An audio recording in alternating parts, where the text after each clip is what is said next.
हम लोग शुरू कर रहे हैं श्रीमद् भागवतम प्रथम स्कंद 8वां अध्याय 30वां श्लोक। हम लोग ने श्लोक क्रमांक 29 में क्या सुना था, एक बार श्लोक दिखा दीजिए।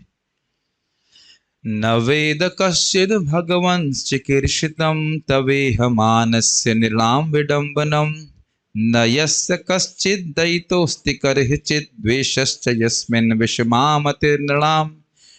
कोई नहीं जान पाता है भगवान कि किस चिकित्सा से, किस इच्छा से, किस कार्य को करने के लिए आप इंसानों का विडंबन करते हैं, नृणाम विडंबन करते हैं, और ना तो कोई आपके लिए प्रिय है और ना आपका कोई शत्रु है।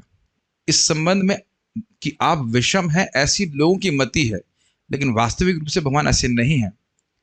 अब आप इस श्लोक में देखेंगे कि न सिर्फ भगवान निर्णाम विडंबनम, ऐसा नहीं है कि भगवान केवल मनुष्यों का अनुकरण कर रहे हैं, अपितु अन्य योनियों में भी जाकर उनका भी अनुकरण करते हैं, उनका भी उसी प्रकार का विडंबन करते हैं। ये बात कह रहे हैं। लिंक समझ रहे हैं? पिछले श्लोक में क्या कहा कि निर्णाम विडंबनम, इंसानों के अनुसार आप अनुकरण करते हैं, उनके कार्यों का अनुकरण करते हैं, तो वो तो है ही, लेकिन आप अन्य योनियों में भी जाकर के वहां भी उनके अनुकरण करते हैं, तो उसको भी आज कह रही। तो श्लोक तो है ही सामने, और हम कुछ भगवान की विभिन्न योनि में जो लीला हुई उसके अनुकरण की भी कुछ मनन भी करेंगे। तो श्लोक तो समझना आसान है ही, सीधे समझ में आएगा, लेकिन जो भगवान का अनुकरण है वह भी थोड़ा सा उस पर हम कुछ विचार करने का प्रयास करेंगे। तो लिंक समझ में आ रहा है कि भगवान अन्य योनि में भी जाकर के वहां पे किस प्रकार से विडंबन करते हैं। कौन बोलेंगे श्लोक, कौन बोले? हाँ। जन्म कर्मा च विश्वात्मन्, जन्म कर्मा च विश्वात्मन्, अजस्या कर्तुरात्मनः, अजस्या कर्तुरात्मनः, तिर्यं दृशिषु यादहसु, तिर्यं ऋषिषु यादसु, तद अत्यंत विडंबनम, तद अत्यंत विडंबनम, जन्म कर्म च विश्वात्मन्, जन्म कर्म च विश्वात्मन्, अजस्या कर्तुरात्मनः, अजस्या कर्तुरात्मनः, तिर्यं दृशिषु यादहसु, तिर्यं ऋषिषु यादसु, तद अत्यंत विडंबनम, तद अत्यंत विडंबनम, जन्म कर्म च विश्वात्मन्, जन्म कर्म च विश्वात्मन्, अजस्या कर्तुरात्मनः, अजस्या कर्तुरात्मनः, तिर्यं दृशिषु यादसु, तिर्यं ऋषिषु यादसु, तद अत्यंत विडंबनम, तद अत्यंत विडंबनम, यस प्लीज। जन्म कर्म च विश्वात्मन्, जन्म कर्म च विश्वात्मन्, अजस्या कर्तुरात्मनः, अजस्या कर्तुरात्मनः, तिर्यं ऋषिषु यादसु, तिर्यं दृशिषु यादसु, तद अत्यंत विडंबनम, तद अत्यंत विडंबनम। अनुवाद देखते हैं, बहुत इंटरेस्टिंग है ये। हे विश्वात्मा, यह सचमुच ही चकरा देने वाली बात यानी विडंबना है कि आप निष्क्रिय रहते हुए भी कर्म करते हैं और प्राण शक्ति रूप, प्राण शक्ति ही नहीं बोल रहे हैं केवल, प्रभुपाद जी क्या अनुवाद रख रहे हैं, प्राण शक्ति रूप तथा अजन्मा होकर भी जन्म लेते हैं। आप स्वयं पशुओं, मनुष्यों, ऋषियों तथा जलचरों के मध्य अवतरित होते हैं। सचमुच ही है चकराने वाली बात है। प्रभु जी के लिए कुर्सी चाहिए, you can bring one more chair, आपको ले लगा चेयर और ले आइए। श्लोक देखिए, अजस्या जन्म, मैप कर पा रहे, एरो बनाइए, अजस्या से जन्म। श्लोक दिख रहा है, एरो समझ रहे हैं? जो व्यक्ति अज है, जो कभी जन्म नहीं लेता, उसके जन्म। विश्वात्मन जो है वह है संबोधन में, हे विश्वात्मन, हे विश्व के आत्मा। अब आप अज हैं और आपका जन्म, अजस्य जन्म, लिंक कर पा रहे हैं। अकर्तुर कर्म, जो कोई कार्य नहीं करता उनके कर्म। हे विश्वात्मन, आपका कर्माधीन जीव के समान जन्म नहीं होता, तो आप अज हैं, अजन्मा हैं, फिर भी आप कर्म करते हैं, और फिर भी आप जन्म लेते हैं। और अकर्तुर, आपकी संकल्प मात्र से पूरे जगत का सृष्टि हो रही है, पालन हो रहा है, संहार हो रहा है, फिर भी आप कर्म करते हैं। आत्मनः अर्थात परमात्मा, और प्रभुपाद जिसको प्राण शक्ति रूप रखे हैं, अर्थात परमात्मा के रूप में ही भगवान सभी को संचालित कर रहे हैं। तो आप विश्वात्मन हैं, आप परमात्मा हैं, और आपके अजन्मा होते हुए भी जन्म हो रहे हैं, आपको कुछ करने की जरूरत नहीं है, फिर भी आप कर रहे हैं।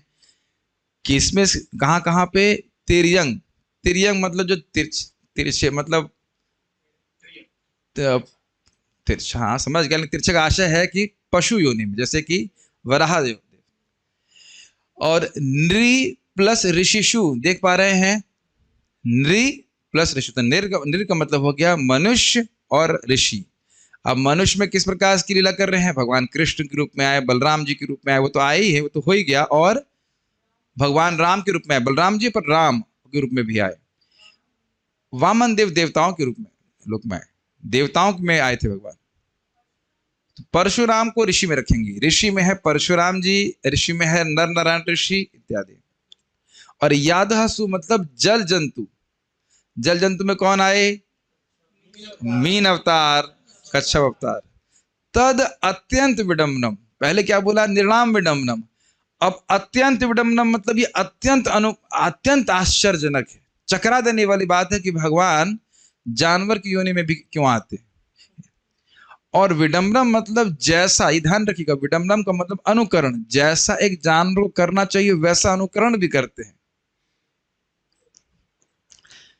तो मेरा तो बड़ा उत्साह हो रहा है कि सीधे ही हम श्लोक में चले जाएं, लेकिन हम पहले क्या करें, चलिए पहले टीका पढ़ते, फिर उसके बाद वापस आएंगे, एक एक एग्जाम्पल लेंगे और देखेंगे भगवान किस प्रकार से। नहीं, हम पहले इसको करेंगे, उसके बाद फिर समझाएंगे। ये तो हम तिर्यक वाला ले लेंगे, तो ये तो टीका में आएगा, आप समझ जाओगे। तिर्यक में एक उदाहरण दे दीजिए, वरहा का, सुअर का। तो सुअर जब कुछ खोजता है तो क्या करता है? ऐसे करके उसके बाद नाक से सूंघता हो जाता है, उसकी घ्राण शक्ति बहुत ज्यादा होती है, सूंघते सूंघते। अब देखिए, मैंने सुअर का ढगला आवाज निकाली तो आप खुश हो रहे हैं। खाली सुअर की मिमिक्री करी, अनुकरण का खाली एक आवाज भाग निकाला तो आप खुश हो रहे हैं। और भगवान तो रूप ही लेके आ जाते हैं, बताइए। आप जान रहे कि हम सुअर नहीं हैं, हम तो कथा करने वाले व्यक्ति हैं, तो हल्की सी मिमिक्री कर रहे हैं तो आदमी खुश हो रहा है। ऐसे सुअर कितने घूम रहे हैं और आवाज निकाल रहे हैं, हम खुश नहीं हो रहे हैं। लेकिन कोई इंसान आवाज निकालता है तो आदमी बहुत उसको पैसे देता है या जो भी, मतलब खुश होता है।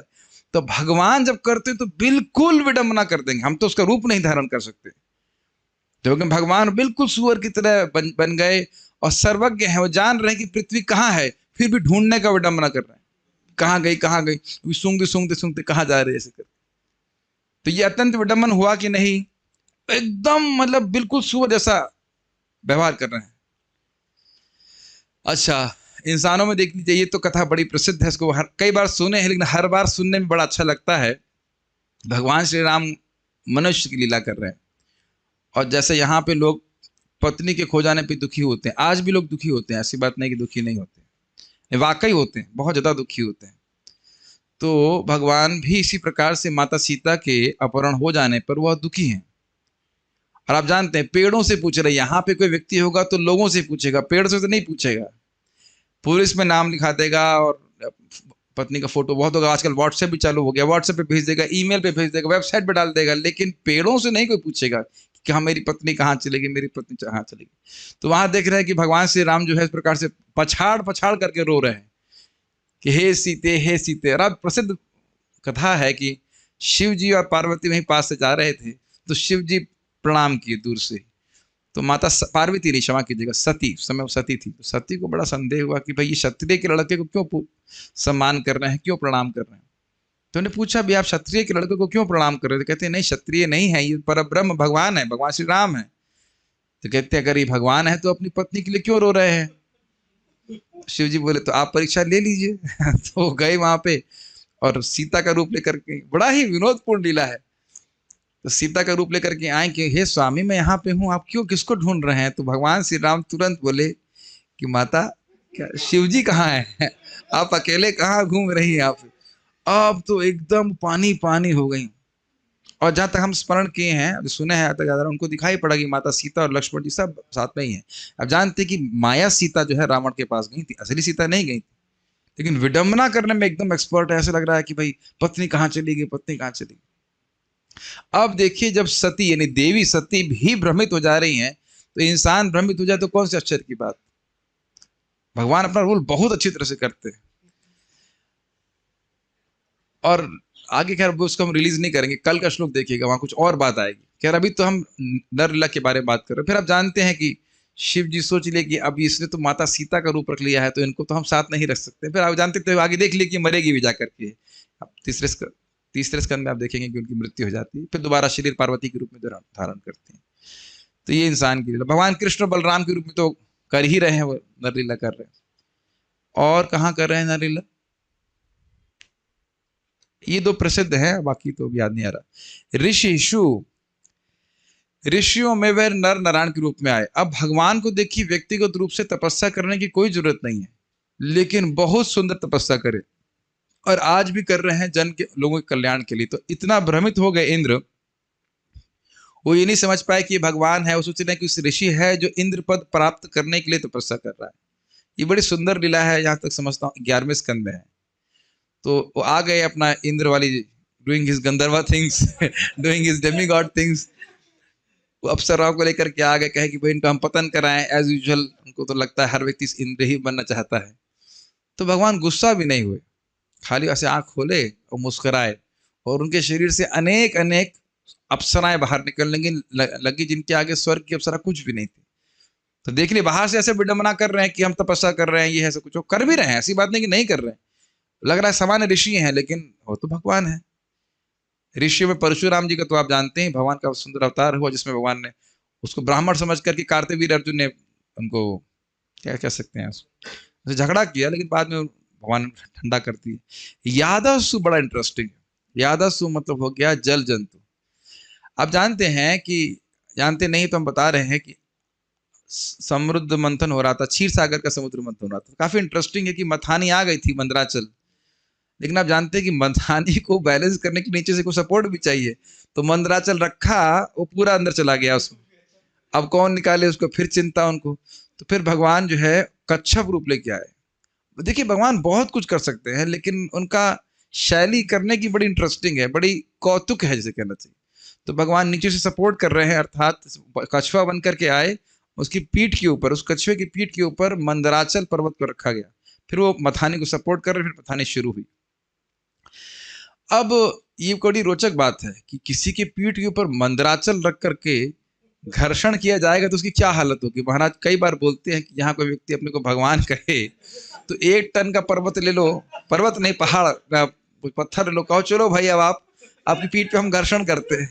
फिर देखते हैं कि इसकी कहाँ भगवत्ता रहती है, तुरंत कचूमर हो जाएगा उसका। लेकिन भगवान के ऊपर जब मंदराचल घर्षण हो रहा है तो उनको बड़ा अच्छा लग रहा है। उनको जो है नींद आ गई, लग रहा है कोई खुजला रहा है उनकी पीठ। और बड़ा अद्भुत है, उसमें लिखा है कि वो जो सांस ले रहे हैं और सांस छोड़ रहे हैं, उसी से आज भी समुद्र की लहरें उसी कारण से हैं। अब देखिए इन सबको हमको श्रद्धा से स्वीकार करना पड़ेगा। भागवत में झूठ बोलने के लिए सुखदेव गोस्वामी जी नहीं, हमारी बुद्धि तो बहुत छोटी सी है, ये स्वीकार कर लेना चाहिए पहले। याद है उसमें एक और आता है, वो बहुत सुंदर है लीला, आप मछली वाली लीला, मत्स्य अवतार। तो वह आप 8वें स्कंद के आखिरी अध्याय में पढ़ सकते हैं। बहुत अच्छा है, बहुत अच्छा है। कि क्या नाम था उनका, वैवस्व सत्यव्रत राजा थे। वो गए एक कहाँ थे, नहीं तालाब, नहीं नदी के पास थे। कौन सी नदी का नाम भूल रहा हूँ, उस पर देखिए लिखा हुआ। तो नदी के पास गए, वहां एक मत्स्य उनके पास में आ गया। कहते हैं नहीं समुद्र के पास ही थे, मुझे स्मरण आ रहा है, पता नहीं भूल रहा हूँ मैं। लास्ट में समुद्र में जाते हैं, शुरुआत में नदी होती है। तो नदी में वह उनको कुछ तर्पण कुछ तो कर रहे थे, पूजा कर रहे होंगे। तो एक मस्त उनके पास आया, कहा कि छोटा सा मस्त, कहते हैं यहाँ की जंतु मुझे मार डालेंगे, मुझे रक्षा करिए। तो उनको दया आ गई, तो एक कमंडल में रख दिया। तो कमंडल में थोड़ा फैल गए वो। उसके बाद वो अपने उसमें क्या लगे, थोड़ा छोटा पड़ रहा है। अब उनको भी आश्चर्य हुआ कि मछली तो बोलती नहीं, तो मछली बोलना शुरू कर दी है ना। विडम्बन है, दिखने में मछली जैसे, लेकिन कृतमाला नदी के पास में रहते। हाँ जी। और फिर उसके बाद वो अपने तालाब में ले आते हैं। तो तालाब में एक ही दिन में बड़े हो जाते हैं। कहते हैं थोड़ा स्थान छोटा लग रहा है। देख रहे हैं ना कैसे अनुकरण कर रहे हैं मछली, लेकिन बोल रहे हैं। और उनको भी आश्चर्य हो रहा राजा को, ये मछली बोल कैसे रही है। फिर उसके बाद वो नदी में डाल देते, तो वो नदी भी छोटी पड़ती, नदी से भी बहुत बड़े हो जाते हैं। फिर उठा करके वह उनको समुद्र में डालते हैं।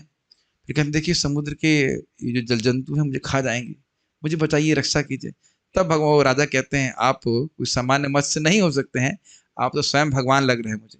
तो फिर वहां भगवान बताते हैं कि आज से 7 दिन बाद प्रलय होगी, आप सारे ऋषि मुनि के साथ में ले लीजिए, कथा लंबी है।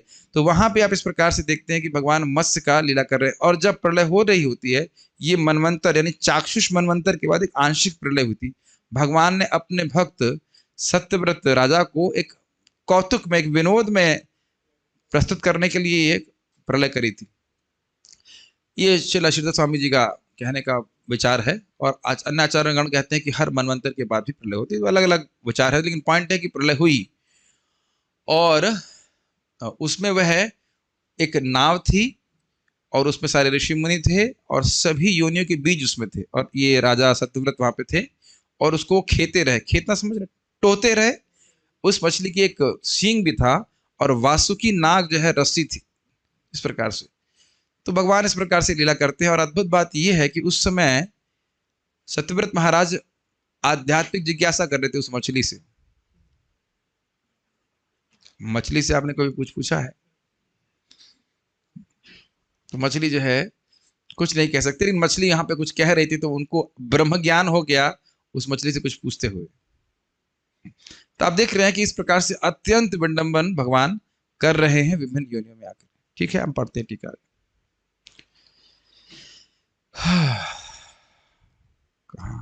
अन्वय अन्वय करना ही भूल गया मैं कुछ अपने उत्साह में। हे विश्वात्मन अर्थात हे विश्व के आत्मा, ते अर्थात आप, अजस्य जन्म रहित के ना, जन्म रहित का अर्थ क्या हुआ? जिनका कर्माधीन जीव के समान जन्म नहीं होता, उनके जन्म दिव्य हैं, और वे अपनी इच्छा से देश काल के देख करके अपने हिसाब से अपनी इच्छा के अनुसार वो जन्म लेते हैं। अकर्थ अर्थात कर्तृत्वाभिमान शून्य के, मतलब मैं कर रहा हूं, मिथ्या अहंकार के कारण हम सोचते हैं कि मैं कर रहा हूं, तो भगवान इस प्रकार की भावना से शून्य रहते हैं। यह एक अर्थ यह भी है कि उनकी इच्छा मात्र से सब कुछ हो जाता है। वो संकल्प करते हैं और ब्रह्मांड की रचना हो जाती है, तो उनको कुछ करने की आवश्यकता है नहीं। आत्मनः परमात्मा जो सभी की प्राण शक्ति है, उनकी परमात्मा सबकी प्राण शक्ति है, समझ रहे हैं। जीव इच्छा करता है, परमात्मा उसको नोट करते हैं, वह प्राणों को एक्टिवेट करते हैं, फिर उससे मन एक्टिवेट होता है, फिर इंद्रियां चालित होती हैं और हम कुछ कार्य कर पाते हैं। हर क्षण ऐसा होता है। तो भगवान ही प्राण शक्ति के चालक है, इसलिए प्रभुपाद जी कह रहे हैं आत्मना अर्थात वह प्राण शक्ति के रूप में है।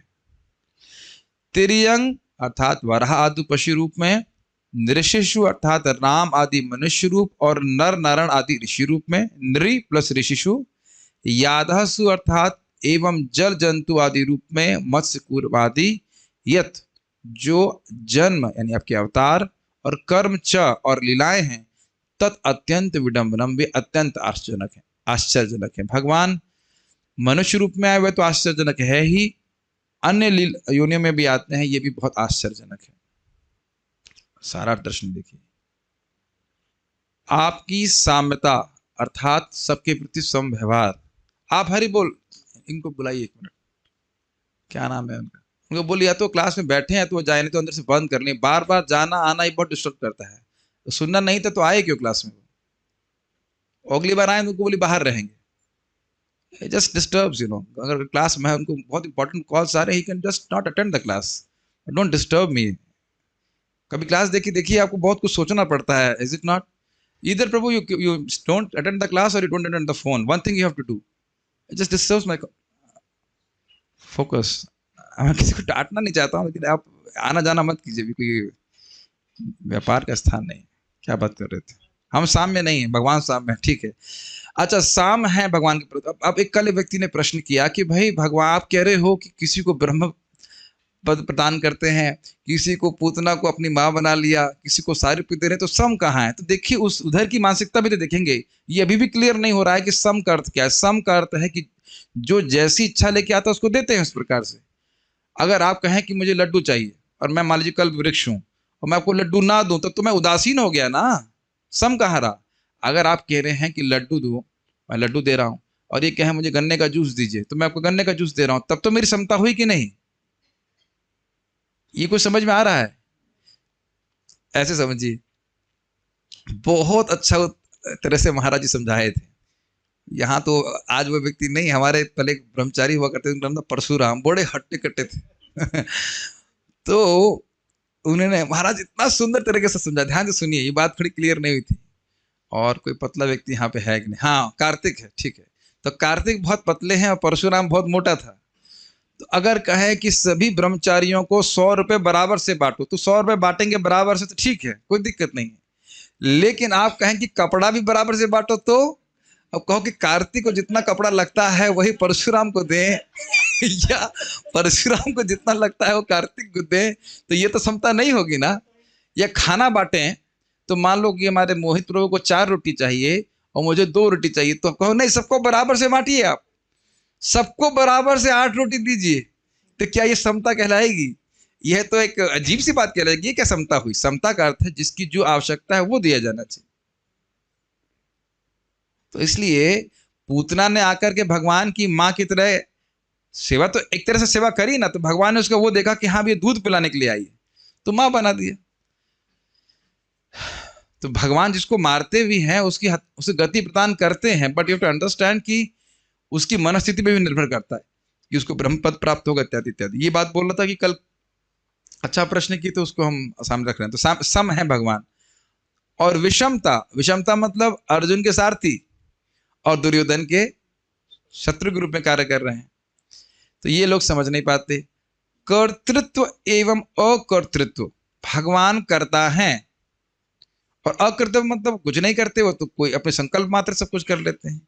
जन्मत्व एवं अजन्मत्व, भगवान जन्म लेते हैं यद्यपि उनका कोई जन्म नहीं होता है। आदि के सिद्धांतों को समझने वाला व्यक्ति ही आपकी लीला का आस्वादन कर सकता है, इसको कह रहे हैं। आप समझ रहे हैं कि न सिर्फ भगवान की मनुष्य लीला को वो समझ रही हैं, अन्य योनियों में भी किस प्रकार से लीला करते हैं वो समझ रहेंगे। देखिए यहाँ पे सिद्धांत हो रहा है, थोड़ा आप आगे आ जाइए, काफी डिबुटी से आएंगे, तो प्रभु जी लोग आगे आ जाइए।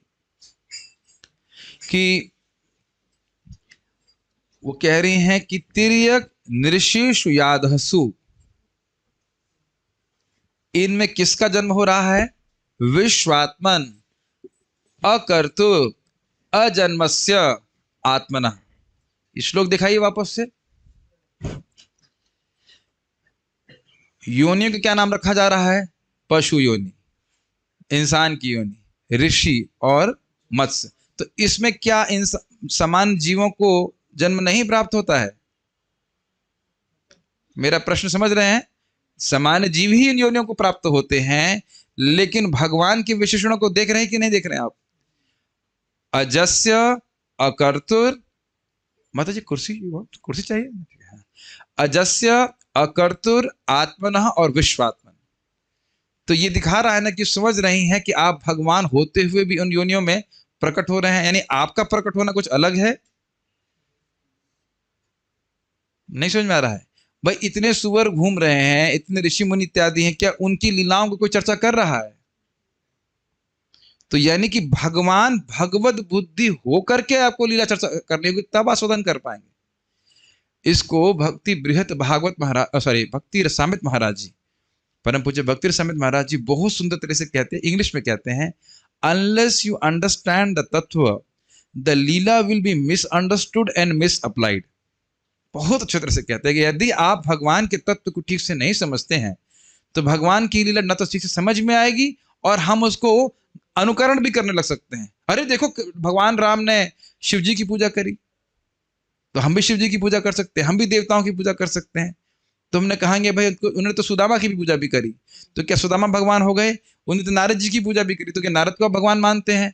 वह तो अपने आदर्श कर रहे हैं कि हाँ, क्षत्रिय के रूप में मैं क्षत्रिय की लीला कर रहा हूं, क्षत्रिय को देवताओं की पूजा करनी चाहिए, इसमें क्या आश्चर्य की बात। या फिर उन्होंने 16,108 रानियां रखी हैं, तो 16 की तो बनती है। आपको मजाक लग रहा है? लोग ऐसा आर्गुमेंट देखिए करते हैं। अब मैं क्या बोलूं, मैं नाम तो नहीं रख सकता। व्यक्ति बोला जब तक तुम, कुछ माता जी उनको बोला कि जब तक तुम अवैध संग नहीं करोगी तो तुम्हें ये गोपियों की लीला कैसे समझ में आएगी। वाकई, और वो बुद्धिमान माता जी समझ भी गई थी इस बात को। तो इसीलिए तत्व में समझना बहुत जरूरी है कि क्या हो रहा है। ठीक है, तो वही व्यक्ति आस्वादन कर सकता है। इसको अगले श्लोक में आप देखने वाले हैं, जो कल वाला है, कि भगवान की तत्व को जब ठीक से समझता है तो लीला भी बड़ी आस्वादनी लगती है। अब आप ये बताइए, अभी आपने भगवान श्री राम की लीला सुनी कि नहीं? अब भगवान का रोना भी उस पर रोने पे भी हंसी आ रही कि नहीं? भगवान रो रहे हैं, मेरी पत्नी कहाँ गई, मेरी पत्नी कहाँ गई। आप जानते हैं पत्नी बगल में ही है उनकी, लेकिन रो रहे हैं। या फिर महाप्रभु अपने लिए रो रहे हैं, हे कृष्ण कहाँ गए, मैं कृष्ण कहाँ जाऊं, कहाँ पाऊं ब्रजेंद्र नंदन, और वही खुद ही ब्रजेंद्र नंदन है। तो आप देखेंगे कि जब हम तत्व को ठीक से समझते हैं तो लीला भी ठीक प्रकार से समझ पाते हैं। महाराज कई बार बोल रहे थे, कोई माता जाके झगड़ा कर रही थी, ये कृष्ण जो है गोपियों के कपड़े क्यों चुराया?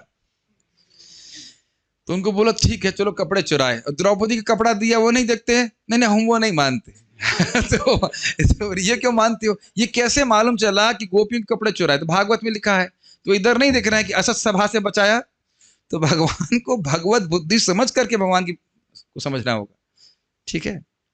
तो ये बहुत सुंदर लिंक है कि जब कोई व्यक्ति भगवान की तत्व को समझेगा तब वह भगवान की विभिन्न लीलाओं को आस्वादन कर सकता है। आप जन्म लेते हैं, यद्यपि आप अजन्मे हैं और कर्ता न होते हुए भी कर्म करते हैं। इसको आशा आप समझ रहे हो? जैसे हम लोग अपने कर्म के अधीन होकर के जन्म लेते हैं। इस पे भक्त लोग बड़ा अच्छा बोलते हैं, कहते हैं भाई हो सकता है कि आप अपना पति चुने, अपना जॉब चुने, और माता पिता कौन चुनता है आपके लिए? सोचने वाली बात है। और आपकी नाक कौन चुनता है? हमारी नाक कैसी दिखाई पड़ेगी, हमारा चेहरा कैसे दिखाई पड़ेगा, यह कौन चुनता है? हम तो नहीं चुनते। तो कुछ चुन रहा है ना, लेकिन इस प्रकार से भगवान आते तो नहीं। महाराज जी बड़ा अच्छा बोलते हैं, इस पर कहते हैं कि देखो बच्चा जन्म लेता है तो पंडित जी पत्री बनाते हैं, है कि नहीं? और भगवान जब जन्म लेते हैं तो अपनी माता पिता की ही पत्री बता देते हैं कि पिछले जन्म में आप ये थे, उससे पहले आप ये थे, आपने ये किया, और मैंने ऐसा था, मैं आपके सामने ऐसा आया। ऐसा कोई बच्चा है बताइए? तो आप अंतर देख रहे हैं कि भगवान के जन्म में और अन्यों के जन्म में क्या अंतर है? क्या अंतर है? Quiz question. भगवान एक कर्माधीन जीव की तरह विवश होकर के जन्म नहीं लेते।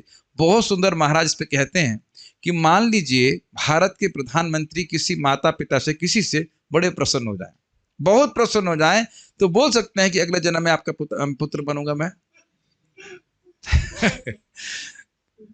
स्ट्राइकिंग बात है, इज इट नॉट? कितना हो व्यक्ति शक्तिशाली हो, ये नहीं कह सकता कि अगले जन्म में मैं आपका बच्चा बनूंगा, आपने मुझे बहुत प्रसन्न किया है। लेकिन आप जानते हैं कि कृष्ण और सुतपा ने तपस्या किया तो भगवान ने कहा मैं आपका 3 जन्म तक बच्चा बनूंगा। और अकर्ता तो जानते ही हैं, भगवान संकल्प मात्र से पूरे जगत की सृष्टि करते हैं। मैं समझता हूं इस गुण को हम लोग कम से कम मिनिमम 10 बार अब तक सुन चुके होंगे। कोई भी प्रार्थना आती है, बात जरूर आती है कि आप जगत की सृष्टि करता है। ये सुनना बहुत जरूरी। पहला श्लोक ही था जन्मादि यस्यतः इत्यादि। लेकिन इस सब कुछ करने में भगवान को एटलस की तरह देखा ना, वो ऐसे पत्थर उठाने की जरूरत नहीं है, भगवान केवल संकल्प मात्र से कर देते। तो लेकिन फिर दिक्कत, अब ऐसा कर रहे हैं, ऐसा व्यक्ति होता है, फिर यहाँ पर कितने कर्म क्यों कर रहे हैं? उदाहरण दिया गया था ना, इतनी स्त्रियों से विवाह करना, फिर जरासंध को मारने के बारे में सोचना कि जरासंध को मारें कि राजस्व यज्ञ कर रहे हैं, बहुत विचार करना। तो ये सब करने की क्या जरूरत? तो लोगों को ही समझ में आता नहीं। आप अपने सर्वोत्कृष्ट स्वरूप को पशुओं, मनुष्यों तथा जलचरों के विविध रूपों के मध्य प्रकट करते हैं। यह अत्यंत विडंबन है। विडंबना मतलब अनुकरण है या चमत्कार के आश्चर्यजनक है, क्योंकि ऐसा प्रतीत होता है कि आप उन जातियों को अंगीकार करने के द्वारा न्यूनता को प्राप्त हुए। मतलब ऐसा लगता है कि आप पशु ही हो गए हैं। न्यूनता मतलब कमी है, तो आप भगवान, लेकिन ऐसा उनका अनुकरण करते हैं उन उन उन उन योनियों का कि लोगों को लगता है कि नहीं भगवान नहीं है, ये तो सामान्य पशु इत्यादि। उसको भी टीका में समझाएंगे। ये कौन सा लाइन है? ये तिर्यक वाले की व्याख्या कर रहे हैं। जब आपने वराह अवतार को धारण किया तो आपने पृथ्वी का अन्वेषण सूंघ सूंघ कर किया। यद्यपि आप सर्वज्ञ और सर्वशक्तिशाली हैं, आप वास्तविक सूकर बन गए। तो ये कुछ समझ में आया? सुअर की योनि ऐसे ही घोर तमोगुण में मानी जाती है, एक। दूसरा, जब आपको पता है कि कोई वस्तु कहाँ है तो उसको खोजेंगे, कोई मतलब ही नहीं होता। आप अगर कुछ लोग नहीं जानते हो कि हिरणाक्ष जो है पृथ्वी को ले जाकर के गर्भ सागर कीचड़ में डाल दिया था। तो कीचड़ में क्योंकि सुअर ही घुसता है, तो इसलिए भगवान सुअर का रूप लेके आए। अब बताइए कि क्या सुअर का रूप लेने की जरूरत थी? भगवान ऐसे हाथ डालते उठा के वापस रख देते। लेकिन ये बताइए, आप कुछ डिस्कस करने के लिए होता आपके पास? फिर भगवान ने क्या किया? भगवान ने हाथ लिया, ऐसे उठाया, उठा करके रख दिया। जैसे नहीं, मैंने मान लो माउस से नीचे रखा है, उठा करके आप इसे रख दिया। इसके लिए कौन सी लीला हुई? तो क्योंकि भक्तों को बात करने के लिए कुछ होना चाहिए, इसलिए भगवान ऐसा कार्य करते हैं। अब देखिए, दो शब्द गुण बता रहे हैं भगवान के, एक सर्वज्ञ है, एक सर्वशक्तिशाली। सर्वशक्तिशाली है हिरणाक्ष, साइड में बैठो इधर चुपचाप। हाँ, पृथ्वी खत्म, लीला खत्म 2 मिनट में। ना कुछ बोलने की जरूरत पड़ी, ना किसी को जय जयकार करने की जरूरत पड़ी, उठाकर भगवान ने रख दिया। और ये भी कितने आश्चर्य की बात है कि वराहदेव प्रकट कैसे होते हैं? ब्रह्मा जी के नाक से प्रकट होते हैं और फैलना चालू कर देते हैं। तो अब इस प्रकार से जब भगवान प्रकट होंगे तो कुछ बोलने के लिए रहेगा ना। और साथ ही देखिए, आप में से शायद किसी को अनुभव हुआ कि नहीं, ब्रज में भी बहुत सारे सुअर घूमते हैं। कभी कभी उनको से थोड़ा सा, मतलब क्या कहेंगे उसको, छटकते अपने शरीर को झटक लगते, तो कुछ छींटे आ जाते हैं। तो उसी प्रकार भगवान छिटक भी रहते हैं। आप देखेंगे भागवत में ऐसे ऐसे करके पानी में कूदे और फिर ऐसे ऐसे करके शरीर को हिला रहे हैं। तो वो जो पानी की बूंद ऋषियों पे गिरी तो उससे अपने को पवित्र मान लीजिए। तो देखिए, काम कर रहे एकदम सुअर की तरह है, लेकिन उसका प्रभाव बिल्कुल अलग है। तो आपको आश्चर्य नहीं लग रहा? उसके बाद सर्वज्ञ वाली बात क्लियर हुई। उनको पता है कि पृथ्वी कहाँ है, लेकिन वो भी आंख से भी नहीं, नाक से सूंघ सूंघ करके कहाँ पृथ्वी है वो ढूंढ रहे हैं। ये तो एकदम अनुकरण करते हैं। तो यहाँ पे श्लोक है, घ्राणेन पृथिव्याम पदवीं विजग्रन क्रोडापदेश स्वयं अध्वरांगः कराल दंष्टोप्य अकराल दृग्भ्याम उद्वीक्ष विप्रान गृणतो वशत्कम। वे साक्षात परम प्रभु विष्णु थे, अतएव दिव्य थे। फिर भी शुकर का शरीर होने से उन्होंने पृथ्वी को उसकी गंध से खोज निकाला।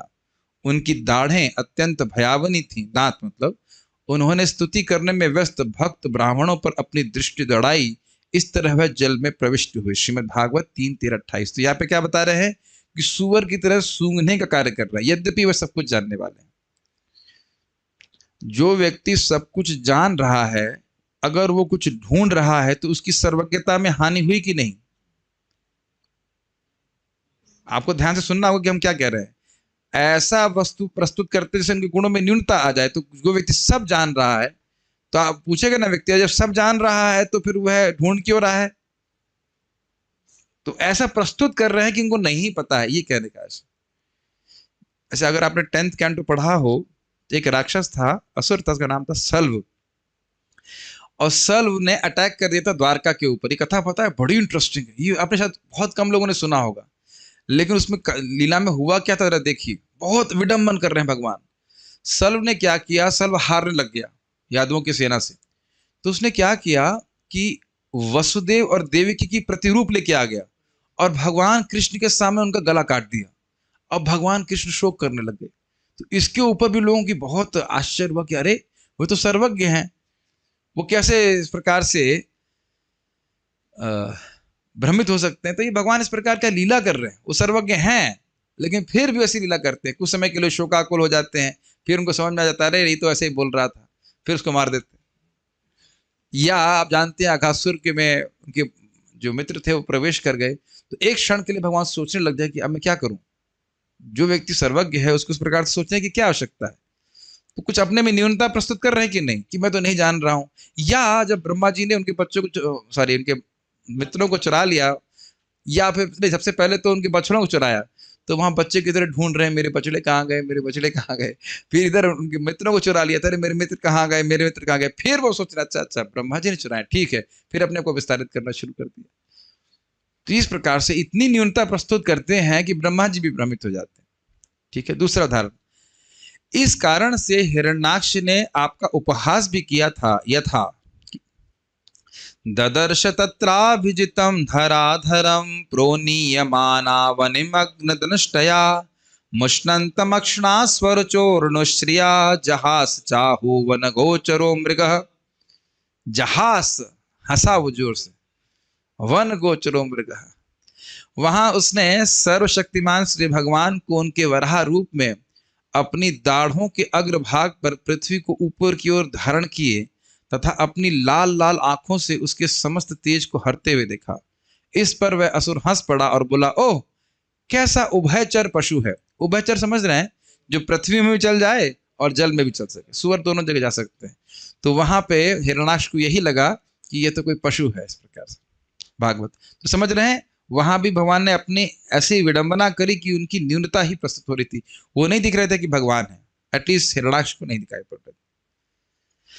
परंतु आपके इन रूपों को देखकर तत्वज्ञ कभी यह नहीं मानेंगे कि आप एक कर्माधीन जीव है। तो समझ रहे हैं, भले ही भगवान कितनी विडंबना प्रस्तुत करे, शिव जी को नहीं लगा कि क्षत्रिय है, शिव जी यही समझे कि ये साक्षात परब्रह्म है। तत्व नहीं जानते हैं वो इस प्रकार से सोचेंगे, क्योंकि आप वास्तविक रूप से अजन्मा और अकर्ता हैं, इसलिए आपकी जन्म और कर्म लक्षणा लीलाएं सत्य नहीं होनी चाहिए। ये सुनिए, ये बहुत ध्यान से सुनना पड़ेगा, तब समझ में आएगा। आप अगर अजन्मा हैं तो उसका मतलब आपके जन्म भ्रामक हैं। ये भ्रामक समझ रहे हैं? जैसे मैं बता रहा हूं आपको, हमारे यहाँ पे एक जादूगर आया था, तो उस जादूगर के संग में एक सहायिका थी। क्या बोलेंगे, परिचारिका बोलेंगे या सहायिका बोलेंगे, मुझे सहायिका समझ ली, सहायिका। तो सहायिका के ऊपर एक टोपी पहनाई और फिर उसके ऊपर कुछ ज्वलनशील पदार्थ डाल दिया और आग लगा दिया। अब सर पे किसी की जोर जोर से लपट जल रही हो तो वो खुश रहेगा ना, लेकिन वो सहायिका नाच रही उसमें और मुस्कुरा भी रही है, और मतलब हरे कृष्ण कीर्तन हो रहा था। लेकिन इस प्रकार का कीर्तन हम लोग तो नहीं, सर पे आग लगा दी जाए तो डिफिकल्ट होगा उस कीर्तन में। तो स्वाभाविक सी बात है कि वो आग कुछ अलग वस्तु थी या कुछ तो जादू दिखा रहा था। तो कह रहे हैं कि भाई तत्व की दृष्टि से तो भगवान का जन्म है ही नहीं, भगवान कोई कर्म करते ही नहीं है। इसका मतलब ये है कि जो उनके जन्म और कर्म हैं वो तो माइक हैं, वो तो भ्रांति हैं, वो तो केवल जादू मात्र है। मान लो कोई ऐसा कहे तो कह रहे हैं कि परंतु यह इस सत्य से संगत नहीं बैठता कि आपकी लीलाएं सुखदेव गोस्वामी जैसे आत्मराम पुरुषों को भी आकर्षक लगती हैं। कुछ समझ में आ रहा है बात? बहुत आचार्य लोग बहुत दूर की कौड़ी लेके आते हैं, कहां कहां उनका विचार जाता है। कह रहे हैं कि यदि आपकी लीलाएं असत्य होती, मान लो कोई कहे कि भाई अजन्मा है तो कोई जन्म नहीं, सब तो झूठा दिखावा मात्र है, छल है, तो ये बताइए कि जिस व्यक्ति को, यानी कि सुखदेव गोस्वामी को जगत की कोई वस्तु आकर्षित नहीं कर सकती, तो उस जगत में कोई छलावा क्या सुखदेव गोस्वामी को आकर्षित करेगा? क्या इस टीका के भाग को समझ पा रहे हैं? यहाँ थोड़ा बहुत काफी सारी सी अपना जो इंटेलिजेंस क्या कहते हैं हम लोग, महतत्व का उपयोग करना पड़ेगा।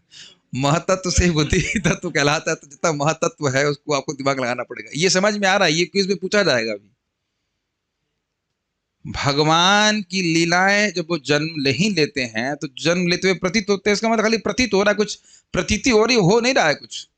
लेकिन ऐसा नहीं है, अगर वो लीलाएं असत्य होती तो फिर सुखदेव गोस्वामी जैसा व्यक्ति क्यों आकर्षित होता? बताइए, यही तो प्रश्न किया गया था। जो व्यक्ति बोलता ही नहीं था, 15 मिनट से अधिक कहीं रुकता नहीं था, वो इतना बड़ा ग्रंथ का अध्ययन क्यों किया? जिसको जगत में किसी चीज से अपेक्षा नहीं थी, तो वह भागवत की अपेक्षा क्यों किया? तो ये अगर सत्य, नितांत सत्य नहीं होता, आकर्षक नहीं होता, भगवान की लीलाएं और गुण दिव्य नहीं होते, तो फिर आत्मारामश्च मुनियो निर्ग्रंथा पिरुक्रमे कुर्वन्त है तो किम भक्तिम इत्थम भूत गुणो हरि। अगर भगवान के गुण से दिव्य नहीं होते तो उनको आकर्षक कैसे लगते? तो यानी कि भगवान के अजन्मा होते भी जन्म है, वो सत्य है, केवल माया नहीं है। परंतु भगवत उक्ति से कि जन्म कर्म च मे दिव्यम, पूरा श्लोक बोलिए सब मेरे साथ में, जन्म कर्म च मे दिव्यम एवं यो वेति तत्वतः त्यक्त्वा देहं पुनर्जन्मा नैति मामेति सुवर्जुन। आदि से यह ज्ञात होता है कि भगवान के जन्म और कर्म की दिव्यता को जानने से व्यक्ति मुक्त हो जाता है। तो इससे यह सूचित होता है कि भगवान के जन्म और कर्म सत्य हैं, नित्य हैं, दिव्य हैं, पारलौकिक हैं, अलौकिक हैं, तभी तो केवल उनको जानने मात्र से व्यक्ति मुक्त हो जाता है। परंतु यह इस तथ्य से संगत नहीं बैठता कि भगवान अजन्मा है और करता है। इसलिए ऐसा कौन व्यक्ति है जो अचिंत्य अनंत शक्तिमान भगवान के तत्व समझ सके? यह भाव है। मतलब समझना बहुत मुश्किल है, लेकिन हम सब जानते हैं कि अकर्ता होते हुए भगवान कर्म करते हैं और अजन्मा होते हुए भगवान लीला करते हैं। देखिए, हम लोग शब्दों को थोड़ा समझना होगा। प्रभुपाद जी यहाँ पे समझा रहे हैं कर्म का अर्थ है लीला। लीला और कर्म में थोड़ा अंतर हो जाता है। भले भगवान इस्तेमाल कर रहे शब्द जन्म और कर्म, लेकिन जन्म का आशय यह नहीं है कि कर्माधीन जीव के समान जन्म ले रहे हैं, और कर्म का आशय ये नहीं है कि एक कर्माधीन जीव के अनुसार कर्म कर रहे हैं। हम लोग अपने पूर्व के किए गए कर्मों के प्रेशर में कर्म करते हैं। Does it make sense? लेकिन भगवान अपनी स्वेच्छा के अनुसार कार्य करते हैं, स्वच्छंद लीला करते हैं। हाँ, स्वच्छंदमय लीला करते हैं। ये नहीं कह सकते कि अभी हमारी लीला हो रही है, हमारे बाल पक रहे हैं तो हमारी लीला हो रही है। कुछ दिन के बाद दांत भी टूट जाएंगे। मैं सोचा करता हूं इससे पहले दांत टूटे भागवत पूरी हो जानी चाहिए है कि नहीं? नहीं तो अगर दांत टूट जाएंगे तो भागवत बोलने में बहुत दिक्कत होगी। तो मैं खाली सुनूंगा बोलूंगा नहीं फिर, है कि नहीं? और पता नहीं तब कान भी सुनाई पड़े कि नहीं पड़े। तो अगर दांत टूटने लग जाए तो क्या वो हमारी लीला है? महाराज तो कई बार से कहते हैं कि आगे जाकर कोई व्यक्ति बाथरूम चला जाए तो वही उसके लिए बड़ा पुरुषार्थ होता है। वो सब अपने आप से कर लेते हैं कि नहीं? तो ये हमारी लीला नहीं है, लेकिन भगवान अपनी लीला के अनुसार आते हैं। ठीक है? बाल प्रबोधिनी। पिछले 2 श्लोकों में भगवान किस प्रकार मनुष्य के कार्यों का अनुकरण करते हैं यह कहा गया। ठीक है? निर्णाम विडंबनम। अब यहाँ पशु आदि के भी भगवान के जन्मादि के आश्चर्यजनक विडंबनन को कहा जा रहा है कि किस प्रकार से पशु आदि, पशु मतलब पशु, इंसानों, मनुष्यों में, ऋषियों में और मत्स्य आदि में भगवान लीला करते हैं। हे विश्वात्मन, इस संबोधन के द्वारा यह सूचित कर रही हैं कि पशु आदि में अन्यों का भी जन्म होता है। ठीक है? परंतु भगवान का जन्म उनसे विलक्षण होता है। आप विश्वात्मन है, भगवान है, और अन्यों में ऐसे जन्म का अभाव होता है। अर्थात ऐसा वराह रूप ये मछली को नहीं प्राप्त हो रहा है। कोई मछली बनी है, कोई बना है कोई जीव, तो वह कर्मानुसार मछली बना है। लेकिन भगवान मत्स्य अवतार अपनी इच्छा से ले रहे। तो भगवान अन्य जीवों का ऐसा जन्म नहीं होता जैसे भगवान इस प्रकार से प्रकट होते हैं। ये क्लियर कर रहे हैं। थोड़ा थोड़े पॉइंट्स अलग अलग रूप से बोल रहे हैं। पशु आदि में जो अकर्ता भगवान के कर्म होते हैं वे अत्यंत अनुकरण मात्र ही होते हैं। ऐसा कैसे? तो कह रहे हैं आत्मनः, अर्थात आप परमात्मा हैं, इसलिए पाप और पुण्य आदि के प्रभाव से आपका पशु आदि योनि में जन्म असंभव है, यह भाव है। भाई यह क्यों? भगवान गीता में कहते हैं ना, न माम कर्माणि लिम्पन्ति न मे कर्म फल स्पृहा। मुझ पे कोई, मैं कभी कर्म के बंधन में नहीं आता हूं। तो भगवान परमात्मा के रूप में सभी जीवों के हृदय में है और सभी जीव सब प्रकार के कार्य कर रहे हैं। लेकिन परमात्मा यद्यपि उपद्रष्टा और अनंता के रूप में है, लेकिन जीव के किसी कार्य में बंधन में नहीं पड़ते। कोई भी जीव कुछ भी कार्य करने में अशक्य है। जब तक भगवान शक्ति नहीं देते वो नहीं कर सकता, लेकिन भगवान को उसका पाप बिल्कुल नहीं लगता। ये सब बात समझते हैं नहीं समझते? जैसे मैं कुछ बोलना चाह रहा हूं तो मेरे पास बोलने की शक्ति नहीं है, ना आपके पास समझने की शक्ति है। वो दोनों ही शक्ति भगवान दे रहे हैं, लेकिन उसमें लिप्त नहीं होते। उसमें लिप्त जीव होता है। ये तो मैं समझता हूँ गीता से समझते होंगे बात। तो जिस प्रकार से लोग यहाँ पे या जीव यहाँ पे विभिन्न योनियों को अपने कर्मों के द्वारा प्राप्त कर रहा है, उस तरह से भगवान पशु आदि योनि में प्राप्त नहीं हो रहे हैं। ये कहने का आशय कठिन है, तो बहुत इजी बात है।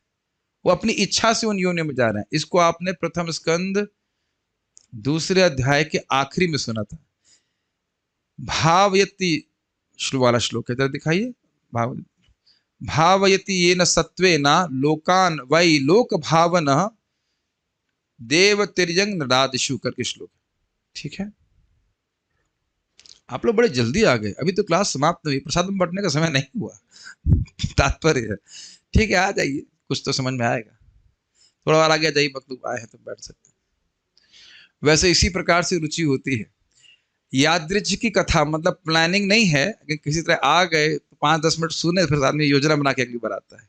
जूम में फायदा ये है कि बैठने का स्पेस मिल जाता है। जूम वाले डिवोटीज, ये फायदा है आप लोगों को कि आराम से कुर्सी मिल जाती है। लाइव सुनने में दिक्कत है, कभी कभी बैठने में दिक्कत होती है। खैर कोई बात नहीं, प्रभुपाद जी का तात्पर्य है, हम बस 5-10 मिनट में पूरा कर लेंगे। भावयत्य एष सत्वेना लोकान वै लोक भावनः लीलावतारु निरतः देव तिर्यंग नरादिषु। तो लगातार भगवान लीला करते रहते हैं देव तिर्यंग नरादिषु, देवताओं में। और हाँ, देवताओं में तो रह गए, देवताओं में हमारे प्रिय कौन है? वामन देव। कितना विडंबन करे, वो तो बहुत स्वीट है, बहुत स्वीट है। वामन देव तो बहुत ही क्यूट है। वो जाते हैं, उनके तेज से सारे जो वहां ब्राह्मण होते हैं सबका तेज फीका पड़ जाता है। सब लेते ये कौन आ गया। फिर बलि महाराज से वो मांगते भी हैं कि हमें कुछ याचना करने के लिए आए। देखिए जो लक्ष्मीपति हैं वो हाथ फैला रहे हैं। बताइए विडंबना है कि नहीं? जो स्वयं लक्ष्मी का पति है, मान लीजिए आपसे बिल गेट्स 5 रुपए मांगे तो आपको नहीं लगेगा विडंबन? भाई हमको दे दीजिए 5 रुपए, और मांगे भी 5 रुपए आपसे, तो आप हंसेंगे नहीं? तो लक्ष्मीपति ऐसे हाथ फैला रहे हैं बलि महाराज के सामने कि आप हमें दान दीजिए। और क्या मांग रहे हैं? 3 पग। तो अब अगर विचार करिए कि इतना भगवान विडंबन कर रहे हैं, और उसके बाद और हृदय में क्या इच्छा है? कपट भी कर रहे हैं। हृदय में इच्छा क्या है कि नहीं, इन 3 पग से मैं पूरा तीनों राज्य ले लूंगा। तो इस प्रकार से भगवान विडंबन करते। तो वहां पे ब्राह्मण के रूप में आते हैं। तात्पर्य, भगवान की दिव्य लीलाएं न केवल चकराने वाली हैं अपितु परस्पर विरोधी भी हैं। और आप देखिए कि जब कोई व्यक्ति भगवान को तत्व में नहीं समझ पाता है और केवल लीला समझता है तो वो भ्रमित होकर के भगवान की भक्ति नहीं करता। भाई आक्षेप करते हैं ना कि गोपियों के कपड़े क्यों चुराए इत्यादि, लेकिन पूरी तरह तत्व में नहीं समझते तो भगवान की भक्ति नहीं करेंगे। इसलिए तत्व समझना बहुत जरूरी है। और आप देख सकते हैं कि प्रथम स्कंद में प्रभुपाद जी कितना तत्व का वर्णन कर रहे हैं। इसको इधर ठीक से समझ लेंगे तब दशम स्कंद समझ में आएगा। दूसरे शब्दों में वे मनुष्य की सीमित चिंतन शक्ति के लिए अचिंत है। अब ये बड़ा इंटरेस्टिंग वर्ड है।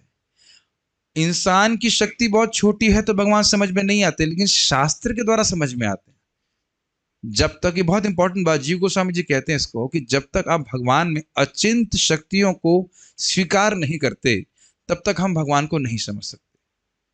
अचिंत शक्ति से ही भगवान अपने नाम के रूप में अपने आप को विस्तार करते हैं, विग्रह के रूप में विस्तार करते हैं, और इन योनियों में भी विस्तार करते हैं। तो ये कैसे स्वीकार कर रहे हो आप? शास्त्र की श्रवण के माध्यम से, अपनी बुद्धि से नहीं समझ रहे।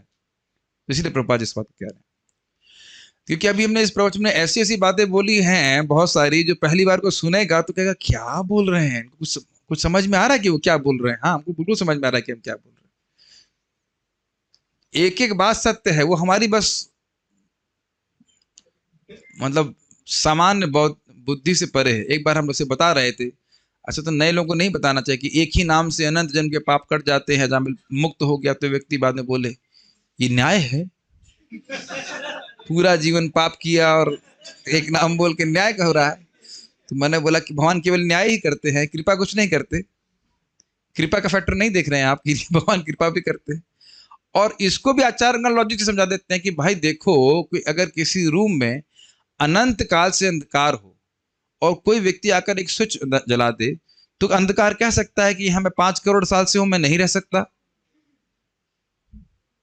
तो तुरंत तो जाना ही पड़ेगा। ऐसे ही जीव पे जैसे ही हरे कृष्णा कृष्णा कृष्णा हरे हरे, हरे राम राम राम हरे हरे, तो ये तो ज्यादा हो गया। हरे बोलने मात्र से व्यक्ति के सारे पाप नष्ट हो जाते हैं।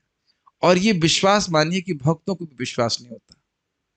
और आप जानते हैं, हम लोग वहां पे बहुत सब ही चर्चा करे थे कि भगवान जानबूझकर भक्तों में भी कुछ समय के लिए पाप की प्रवृत्ति रख सकते हैं। क्यों? ताकि बाहर के लोगों को विश्वास नहीं हो।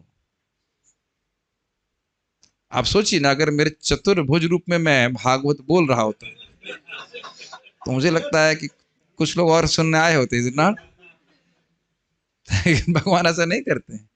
यहां तक कि क्या नाम थे जो भागवत सुना रहे थे, उनका नाम क्या था जो भागवत महात्म्य में आता है, क्या नाम उनका? धुंधकारी के भाई का नाम क्या था? गोकर्ण। गोकर्ण को भी डाउट हो गया, ये धुंधकारी चले गए, बाकी लोग चले गए, मैं क्यों नहीं गया? तो उनको वैकुंठ के दूत बोलते हैं कि आपको थोड़ा प्रचार करने के लिए रखा है यहाँ पे, फिर आपको भगवान स्वयं लेने के लिए आएंगे। क्या ये सब तो बात आप क्या, जिस प्रकार से भगवान की लीला समझ में नहीं आती है, उसी प्रकार से भगवान के नाम को तत्व भी समझ नहीं आता। ये रूप गोस्वामी बोलते हैं कि बहुत महान विद्वान भी आपकी महिमा नहीं समझ सकता। लेकिन नामोच्चारण तो कर ही सकते। भगवान सारे अस्तित्व में सर्वव्यापी परमात्मा है, सर्वात्मा, तो भी पशुओं में शूकर बनकर, मनुष्यों में राम कृष्ण इत्यादि के रूप में, ऋषियों में नारायण रूप में, नारायण अर्थात नर नारायण रूप में, तथा जलचरों के बीच मत्स्य रूप में प्रकट होते हैं। तो उसमें तो कुछ समझाना नहीं है।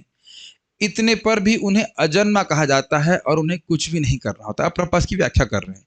श्रुति मंत्र में कहा गया है कि परब्रह्म को कुछ नहीं करना होता। परस्य शक्तिर विविधैव श्रूयते स्वाभाविकी ज्ञान बल क्रिया च। श्वेताश्वतर उपनिषद को प्रभुपाद जी कोट कर रहे हैं कि भगवान की विविध शक्तियां हैं और उनकी इच्छा मात्र से कार्य करती हैं। सृष्टि हो जाए, ठीक है, हो गई। ऐसा हम लोग नहीं कर पाते, इसलिए हम सोचते हैं कि भगवान भी नहीं कर पाएंगे। तो कह रहे हैं नहीं, इच्छा मात्र से सब कुछ हो जाता है, इसलिए उन्हें कुछ करने की जरूरत नहीं होती। यहां पे भी आप लोग देखते हैं ना कि बिजनेसमैन जो है कुछ नहीं करता और उसकी शक्तियां करती रहती हैं, फिर भी क्या बोलते हैं, प्रोप्राइटर इज दैट पर्सन। क्या आप ऐसा नहीं देखते हैं? उसके सेवक हैं या जो कुछ उसकी आज्ञा से कार्य करते रहते हैं, वो अपना आराम से घर में बैठ के टीवी देखे या जो कुछ भी कर रहा है। एक इस पे संबंध बड़ी ध्यानपूर्वक सुनिए बात। अगर ये कहा जाए कि राजा कर वसूल नहीं कर रहा है, तो क्या इसका आशय यह है कि राजा कुछ नहीं कर रहा है? राजा कर वसूल हमेशा नहीं करता है, लेकिन इसका अर्थ यह नहीं कि राजा अपनी रानी के संग चाय नहीं पी रहा हो या जो भी कार्य करता हो, या अपने बच्चे के संग खेल नहीं रहा हो। ये बहुत गंभीर बात है। अर्थात भगवान जब सृष्टि नहीं कर रहे होते हैं तो उसका अर्थ यह नहीं है कि सब कुछ खत्म और कुछ नहीं है। उसके बाद भी या लगातार निरंतर अपने धाम में उनकी लीला चलती रहती है अपने पार्षदों के संग। बहुत सुंदर विश्वनाथ चक्रवर्ती इसको बोलते हैं। तो ये नहीं सोचना चाहिए कि भगवान के कोई कर्म नहीं है, कोई लीला नहीं, वहां भी निरंतर भगवान की लीला चल रही है। हम यहाँ क्या कर रहे हैं, ये हमें सोचना चाहिए। जब हमारा वहां पे फ्लैट है ना प्रभु जी, वृंदावन में फ्लैट है कि नहीं है? जब हमारा फ्लैट है, जब हमारा परिवार वहां पे है गोलोक में, तो हम यहाँ पे क्या कर रहे हैं वो हमें अपने आप से पूछना चाहिए। आज मैं क्लास के पहले स्नान करते हैं तभी मैं सोच रहा था कि अब दोबारा जन्म लेना पड़े तो अलग बात है, लेकिन होगा तो बहुत बोरिंग ना। और मान लीजिए खुदा ना खास्ता भगवान ने ये याद दिलाया था कि आप इस्कॉन डिवोटी थे और आपको 16 माला 4 नियम करने के लिए बोला गया था और हम थोड़ी मस्ती किए और नहीं किए, इसलिए दोबारा जन्म मिल रहा है, तो अब कितना दुख होगा।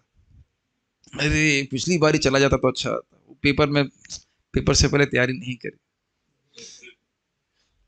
इससे आसान कभी नहीं हो सकता है, बस ये समझ लीजिए। किसी को भी भागवत में देख लेंगे भगवान की प्राप्ति हुई इतनी आसानी से नहीं हुई जितना इस प्रकार से हो रहा है। खैर जो भी है, हम बात कर रहे थे कि भगवान ऐसा अकर्तु है। बस इसके बाद आशा से कह रहा हूं कि भगवान अपनी इच्छा मात्र सब कुछ कर लेते, इसलिए उनको अकर्तु कहा जाता है। कोई भी ना उनके समान है ना उनसे बढ़कर, न तत्समस अधिको भी दृश्यते स्वाभाविक ज्ञान बल।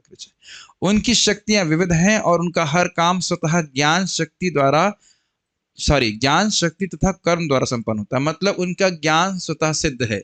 क्या हमारा ज्ञान स्वतः सिद्ध है? नहीं, हमको मेहनत करनी पड़ती है। ऐसा नहीं मैं आया, हाँ चक्रवर्ती बात ये कहते हैं, जी गोस्वामी ये कहते हैं, वीर राघवेश्वर, नहीं, हमको बहुत मेहनत करनी पड़ती तब जाकर के कुछ 2-4 बातें यहाँ पे कह पाते हैं। कुछ समझ रहे हैं? बचपन से लेकर अब तक कितनी मेहनत की तब तक जाकर कुछ बोल पा रहे हैं। हमारे महाराज जी पर गौरांग प्रभु से मजाक कर रहे थे कि it is difficult to accept that Gaurang Prabhu could not speak at some point of his life. बचपन में मम्मी पापा भी नहीं बोल पाते होंगे, ये स्वीकार करना मुश्किल है कि प्रभु जी बड़े अच्छे वक्ता हैं, लेकिन हर वक्ता चाहे कितना वो अच्छा वक्ता हो, एक समय में तो कुछ भी बोलना नहीं जानता ना। कुछ नहीं, महाराज से मजाक कर रहे थे, हम सुने लेक्चर, इस प्रकार से मजाक कर रहे थे कि कितने सुंदर वक्ता है, लेकिन आप कल्पना भी नहीं कर सकते ना कि वो एक समय में कुछ भी नहीं बोल पाते थे। और हम सभी लोग ऐसे थे, असहाय अवस्था में। और भगवान को तो सब कुछ पता है पहले से, ज्ञान। और इस पे भी महाराज अच्छा बोलते हैं कि भाई कई बार यहाँ बच्चों को, लड़के को ट्यूशन में भेजते हैं, फिर भी नालायक फेल हो जाता है, लेकिन भगवान का बच्चा हुआ तो संकल्प मात्र से कि मेरे लड़के को ज्ञान हो जाए, सारा ज्ञान हो गया। तेने ब्रह्म हृदय आदि कवि मोहयंते तो सूर्य। तो भगवान का ज्ञान स्वतः सिद्ध है। जैसे सूर्य का तेज कब से आया? क्या उत्तर है? जब से है सूर्य तब से है। और सूर्य अनादि काल से तो नहीं है, लेकिन सृष्टि जब से है सूर्य में तेज अपने आप से है, कहीं और से तो नहीं आ रहा है। वो उसी तरह से भगवान का ज्ञान अपने से ही आ रहा है, शक्ति अपने से ही आ रही है, और कर्म शक्ति भी उनकी खुद की, अर्थात उन्हें कुछ करने के लिए प्रयास करने की जरूरत नहीं, इच्छा मात्र से हो जाता है। जैसे भगवान गीता में बोलते हैं एकांशिनस तो जगत, अपने एक अंश से मैं पूरे जगत को धारण करता हूं। ये सारे कथन निसंदेह यह सिद्ध करते हैं कि भगवान की लीलाएं, उनके रूप तथा उनके कार्यकलाप हमारी सीमित चिंतन शक्ति के लिए अचिंत हैं। समझ में आ रहा है क्यों कह रहे? वो एक तरफ तो बात आ रही है कि वो कुछ भी करने की उनको जरूरत नहीं है, और दूसरी तरफ खूब कर रहा है व्यक्ति, तो ये बात समझ में नहीं आती। जैसे कोई कहे कृष्ण हॉल से बाहर निकलने के बाद हम तो तृप्त हैं, उसके बाद बलराम हॉल में जाकर के खीर पूड़ी चबा रहा है, उसका खीर चबा रहा है, तो आप कहें अभी तो आप कृष्ण हॉल से निकले, कह रहे थे तृप्त हैं, उधर आप क्या है वो, यजमान का आटा यजमान का घी, शाबाश शाबाश बाबा जी, क्या चल रहा है? तो आप नहीं प्रश्न उठाएंगे। तो एक तरफ कह रहे हो कि कुछ नहीं करते हैं, और यहाँ देखें लगे पड़े हैं, ये कर रहे हैं, युद्ध जितवाना है, वह युद्ध करवाना है, इसको मरवाना है, इसको पकड़ना है, धरना है। तो ये तो सामान्य इंसान की तरह कार्य कर रहे हैं। क्या आपने कभी ये सुना नहीं कि लोग बोलते हैं कृष्ण बड़े पॉलिटिशियन थे? हाँ, तो जो लोग तत्व को नहीं जानते वो भ्रमित हो जाते हैं इस बात के लिए। कई बार बोलते हैं महाभारत की युद्ध कृष्ण ने करवाया, तो उनसे पूछो कि सब कुछ तो कृष्ण ही करवा रहे हैं, इसमें क्या संदेह है? Is it not? लेकिन क्या वो कभी कल्पना कर सकते हैं कि महाभारत के युद्ध में जितने लोगों ने भाग लिया वो सब वैकुंठ की प्राप्ति के, वो उनके जोन के बाहर है ना? चूंकि वे कल्पना से परे शक्तिमान हैं, अतः उनके लिए हर कार्य संभव है। हमारा उद्धार भी संभव है, आपको पता है? जस्ट कंफर्म करने के लिए। अतः उनके बारे में अनुमान लगा पाना कठिन है। बहुत सुंदर बात प्रभुपाद जी के संबंध में है, कहते हैं आप लोग चाहे भगवान के सारे गुण को समझ लें, बहुत ध्यानपूर्वक सुनिए, लेकिन भगवान की जीवों के प्रति जो सहज असीमित अनुकंपा है उसको आप कभी नहीं समझ सकते। मैं फिर से रिपीट कर रहा हूं कि आप भगवान के चाहे किसी भी गुण को समझ लें, लेकिन हर बद्धजीव के प्रति भगवान की जो सहज कृपा है वो आप कभी नहीं समझ पाएंगे। इसीलिए चाहे कैसा भी हो, भक्त मतलब किसी भी तरह से भक्ति जरूर करनी चाहिए।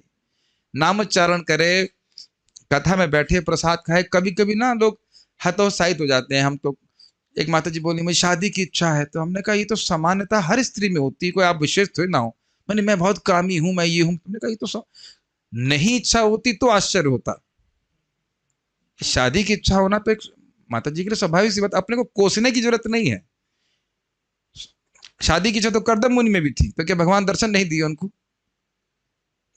इतना छोटी छोटी बात के लिए भगवान को क्या दिक्कत? अब पता नहीं, मुझे आश्चर्य होता है कि फिलॉसफी जानने के बाद भी समझते नहीं। भगवान कहते हैं कि स्वर्गाप वर्ग मत धामा कथंचित यदि वांछति। अगर मेरा भक्त कुछ चाहता है तो भगवान को देने की दिक्कत नहीं। अब मैं याद नहीं आ रहा कहाँ, लेकिन टीका में एक जगह लिखा हुआ है, भगवान कहते हैं ये तो मुझको मैं पहले से देना चाह रहा था, जो मेरा भजन कर रहा है उसको जो ये सब तो मैं पहले से देना चाह रहा था, तो कोई दिक्कत नहीं। और आगे आपको मैं लिखा हुआ दिखाऊंगा, बड़ा सुंदर। चक्रवर्ती बात कहती है कि कोई सकाम डिवोटी है ही नहीं, क्योंकि कालांतर में सब निष्काम हो जाने वाले हैं। अब इसका आशय ये नहीं कि आप सकाम भक्ति करो ही, अगर कर सकते तो निष्काम भावना से करो, लेकिन अगर नहीं है तो जो इच्छा है भगवान से मांगी, भगवान धीरे धीरे करके दिखा देंगे, इसमें कुछ ही नहीं रखा है। लेकिन कोसने की जरूरत नहीं है अपने को। ऑल्दो जो आपको भगवान दिख जाएंगे तो कहेंगे अरे क्यों मांगा हमने, वो अलग बात है। लेकिन अब साधना काल में कोसने तो काम नहीं चलेगा ना। जो इच्छा है कैसे भी भगवान की भक्ति करना चाहिए। मैंने आज दो तीन भक्तों को बताया कि देखिए आपके उन दोनों भक्तों में भागवत श्रवण करने की बहुत रुचि है। हमने कहा इसको आप बिल्कुल ऑर्डिनरी मत लीजिए। जिसकी भागवत सुनने में रुचि है उसके हृदय को भगवान स्वयं ही साफ कर देंगे। आप क्यों चिंता कर रहे हैं? बस सुनते जाइए, जप करते रहिए, सुनते जाइए, अपने आप इच्छा गायब हो जाएंगे, आपको पता भी नहीं चलेगा। मैं कुछ बातें मतलब जो हम काउंसिलिंग में डिस्कस करते हैं वो सभी के संग हो सकती हैं, और इसलिए मैं यहाँ बोल रहा हूँ कि भगवान प्रिय लग रहे हैं, कथा प्रिय लग रही है, उसको करते रहिए। सब कुछ संभव है, और भगवान सभी से प्रेम करते हैं जो भी भगवान की भक्ति करते हैं। ठीक है, तो आप हमको भागवतम क्लास में डांटते क्यों हैं? भगवान इसके लिए भी मुझसे प्रेम करते हैं, थोड़ा सा डिसिप्लिन के लिए डांटते हैं। और इसलिए भगवान का प्रत्येक, क्योंकि सोचिए जब सुखदेव गोस्वामी भागवत बोल रहे थे 88,000 ऋषि मोबाइल लेके घूम रहे होते तो कितना दिक्कत होती है कि नहीं? वहां कोई मोबाइल नहीं, कुछ नहीं, थोड़ा सा क्षमा कीजिएगा, आपको मैंने डांट दिया, लेकिन ऐसा भाई पब्लिक में डांटा तो पब्लिक में क्षमा मांगने में क्या दिक्कत, डांटने की आशय नहीं रहता। एक्चुअली क्या होता है, जैसे हम क्लास कभी भी करते हैं ना, वो कुछ मन में फ्लो रहता है, वो तो थोड़ा सा भी डिस्टर्बेंस होने से वो टूट जाता है। कोई बात नहीं, हम आखिरी पढ़ रहे हैं। अतः उनके बारे में अनुमान लगा पाना कठिन है, तो इसलिए अनुमान मत लगाइए आप प्लीज, अब अनुमान मत लगाइए। सोच एक नाम से अनंत जन्म कैसे पाप कट जाते, वो उसको सोच के खुश होते रहो। सोचो मत कि कैसे हो रहा है, खुश होते रहे, यार हाँ पाप कट रहे हैं और हम भगवान की तरफ बड़ी स्पीड से बढ़ रहे हैं। आप लोगों को पता है कि नहीं, मैं तो रोज सोचता हूं, अज्ञानात क्या था, अनंत को ना जन्म कोटि हंसाम अपी यद व्याजहार विष्णु नाम स्वस्थ न भरी। श्लोक मुझे रोज आता रहता है कि जब इसने पहली बार बोला नारायण अपनी माँ की गोद से मेरी गोद में आओ, तभी उसके अनंत जन्म, अनंत कोटि जन्मों के पाप नष्ट हो गए। समझ में नहीं आता, खाली याद रखते रहते हैं और हरे कृष्णा कृष्णा कृष्णा हरे हरे, हरे राम राम राम हरे हरे। और महाराज की बात याद रखता हूं कि जब एक नाम उच्चारण करने वाला भगवान के पास चला गया तो 16 माला करेगा, वो क्यों नहीं जाएगा? अब मेरा प्रश्न है कि वो करेगा क्यों नहीं? ये बात है, क्या कठिनाई, खाली मुंह ही तो सूखेगा, मुंह ही नहीं सूखेगा, हमारा पूरा शोक सूख जाएगा, हमारे जो भौतिक जन्म मृत्यु की श्रृंखला है वह भी सूख जाएगी। तो मुंह सूखेगा तो पानी भगवान मना कहेंगे पानी नहीं पियो। कहीं भागवत में लिखा है कि बिना पानी पिए जप कीजिए आप। अब मुझे तो याद नहीं आ रहा, चित्र के तो महाराज किए हो, पानी पी के गए थे, पानी पी के गए थे, खाए नहीं थे, क्या दिक्कत है, फायदा उठाइए। ठीक है, अनुमान मत लगाइए, भगवान की कृपा लीजिए। जैसे कि अभी कोई सुखहरे भागवत सुनने की इच्छा से भगवान कैसे आ जाते हैं, तो आप लिखे हैं भागवत, अपना अनुमान लगाएंगे, उसमें चक्रवर्ती बाल लिखे हैं समहाउ अदर, किसी तरह से इसमें शक्ति है कृष्ण को आकृष्ट करने की। बस अब इधर दिमाग मत लगाइए कि कैसे हो रहा है, क्या हो रहा है। मुझे बहुत हंसी आती है इसके ऊपर, जब मैंने पूछा था महाराज से, महाराज ये शरद ऋतु में जलाशय कैसे शुद्ध हो जाते, तो बड़ा मजाक बनाए ना महाराज, जैसे मैं यहाँ बनाता हूँ तो मेरे भी कर्म फल मेरे ऊपर आता है। तो महाराज मजाक बनाए कि तो शुभ कृष्ण जी ऐसे पूछ रहे हैं जैसे इन्होंने सब मालूम कर लिया कि बाकी सब मालूम कर लिया है और केवल यही जानना रह गया कि शरद ऋतु में जलाशय कैसे शुद्ध होता है। अरे बाल कैसे पक रहे हैं, नाखून कैसे बढ़ रहा है, ये कुछ जान रहे हैं। तो जिन सभी चीजों का अनुमान नहीं लगा पा रहे हैं, तो भगवान की अचिंत्य शक्ति का अनुमान कैसे लगाएंगे? ठीक है, और इसलिए भगवान का प्रत्येक काम सामान्य मनुष्य को चकरा देने वाला है। उन्हें वैदिक ज्ञान द्वारा नहीं समझा जा सकता, लेकिन उन्हें शुद्ध भक्तों द्वारा सरलता से समझा जा सकता है। क्या श्लोक, वेदेषु दुर्लभम अदुर्लभम आत्मभक्तो, भक्ति के द्वारा भगवान को समझते हैं, जैसा कि माता कुंती समझ रही हैं, क्योंकि वे लोग भगवान के घनिष्ठ संपर्क में रहते हैं, अर्थात उनके प्रेमी हैं। अतएव भक्तगण जानते हैं कि यद्यपि भगवान पशुओं के बीच प्रकट होते हैं, लेकिन वे न तो पशु हैं, न मनुष्य, न ऋषि, न ही मछली हैं। वे समस्त परिस्थितियों में शाश्वत परमेश्वर हैं। और इसी को हमने शुरू किया था कि जो तत्व में समझेगा वो भगवान की लीला का आस्वादन कर सकता है। यहाँ कोई प्रश्न मैं समझता हूँ कोई नहीं है, कोई प्रश्न नहीं। आपका कोई प्रश्न है? ओ रोहिणी माता ji, Hare Krishna, did not see you, you can speak in the mic, mic उनको दे सकते हैं माता जी? हाँ माइक दीजिए, ऑन कर लीजिए। हरे कृष्ण प्रभु जी। हाँ। मेरा ये प्रश्न था कि भागवत में कई लीलाओं में भक्त बिविल्डर्ड हो जाते हैं कि भगवान, जैसे ब्रह्म जी गॉट बिविल्डर्ड कि ये भगवान नहीं हो सकते, बट जो वामन कुछ देव समय के लिए, कुछ समय के लिए, हाँ जी ठीक है। और लेकिन वामन देव की लीला में शुक्राचार्य न्यू कि ये भगवान है, तो मतलब ऐसे हाँ, कैसे पता चलता है कि कुछ सिचुएशन में नहीं पता चलता, कुछ सिचुएशन में पता चल जाता है भक्तों को? डिपेंडिंग कि भगवान कौन सी लीला चाहते हैं। अगर तो ब्रह्मा जी को, ये देखिए ब्रह्मा जी को तो छोड़िए, बलराम जी को भी मालूम नहीं चला। ये मानते हैं कि बलराम जी भगवान है और बलराम जी सेकंड भगवान है, तो वो भी एक दिन नहीं, पूरा साल उनको पता नहीं चला कि जो बछड़े हैं ये कृष्ण है। इतनी शक्तिशाली योग माया है। वहां लिखा हुआ है कि भगवान की योग माया शक्ति विष्णु तत्वों को भी भ्रमित कर देती है। इधर छोड़िए, अद्वैताचार्य जी विष्णु तत्व हैं, जानते हैं आप? उनके सामने बड़ा रोचक है, उनके घर में क्या नाम थे, विश्वरूप आया करते थे। तो विश्वरूप को बुलाने के लिए माता सची निमाई को भेज दी। तो निमाई बहुत छोटे थे, एकदम मतलब कपड़ा भी नहीं पहने रहते थे, और कहते दादा, मतलब बंगाली में दादा बोलते हैं बड़े भाई को, दादा माँ आई आई बुला रही है। तो उनको जब अद्वैताचार्य जी देखते तो उनको बड़ा आश्चर्यचकित होते कि अरे भाई, इसके प्रति मेरा मन क्यों आकृष्ट हो रहा है। बाद में भगवान अपने को रिवील करते हैं कि मैं ही वही व्यक्ति हूं जिसकी तुम आवाहन कर रहे थे, पूजा कर रहे थे। तो देखिए भगवान कृष्ण की लीला है ही इस प्रकार की, जब वो चाह लेंगे ब्रह्मा जी नहीं समझ पाए तो ब्रह्मा जी नहीं समझ पाएंगे। यही तो हम प्रथम श्लोक में सुनते हैं, क्या है वो, मुह्यंति यत सूर्य। भगवान के संबंध में ज्ञान जो है सब लोग, शिव जी भूल जाते हैं। ये बताइए कि आप में से कोई की सामर्थ्य है कि भगवान कृष्ण से युद्ध करें? भगवान कृष्ण के सामने आप चम्मच उठाएंगे क्या? यही बोलेंगे ना, कृष्णाय वासुदेवाय इत्यादि। और शिव जी युद्ध कर रहे हैं, आपने पढ़ा होगा, बाणासुर का संग लेकर के, साइड लेकर के शिव जी युद्ध कर रहे हैं। शिव जी खुद ही कहते हैं आप क्या करते हैं भगवान, आप मेरे स्वामी हैं और आप युद्ध कर रहे हैं। अच्छा चलिए उधर आ जाइए। उसके बाद कौन जो गुफा में युद्ध किया था भगवान कृष्ण के साथ? ना, कालियावन नहीं, मुचकुंद युद्ध किया था। प्रभु जी वाह, अगली भागवत आपसे लिखवाएंगे हम।